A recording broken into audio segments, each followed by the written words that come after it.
Kapolri Jenderal Polisi Listio Sigit Prabowo menyempatkan diri berdialog dengan para pengemudi ojek online di kedai Ado Presisi yang berlokasi di Jalan Hoki Lorok Pakjo, Kota Palembang. Pertemuan ini dimanfaatkan untuk mendengar langsung keluhan serta harapan para driver online.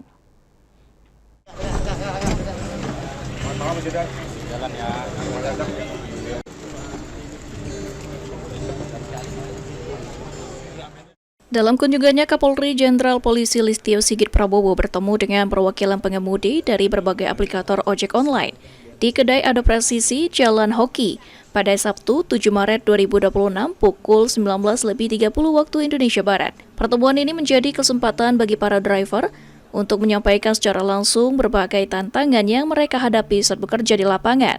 Kapolri juga ingin mengetahui aktivitas keseharian para pengemudi ojek online serta kebutuhan yang diharapkan dari pihak kepolisian, khususnya terkait keamanan dan kenyamanan saat bekerja. Apa yang dibutuhkan khususnya dari kepolisian dan juga hal-hal yang mungkin bisa kita bawa ke pusat terkait dengan harapan-harapan dan keluhan dari ya, terima kasih ya.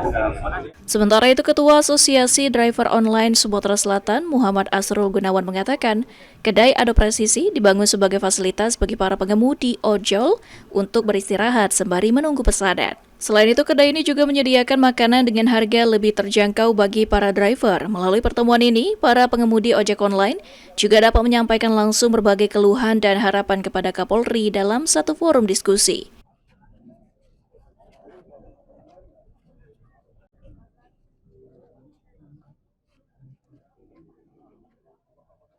Sangat bangga, haru karena kami juga belum pernah. Dia langsung dari Jakarta sudah wanti-wanti saya ingin ketemu ketua Ado, ingin ke kedainya dan berbicara dengan ojolnya. Itu atensi dari dia, dan ini sangat luar biasa bagi kami.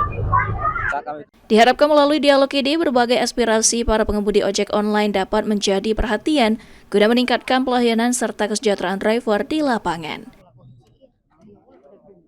Muhammad Aidil, PAL TV.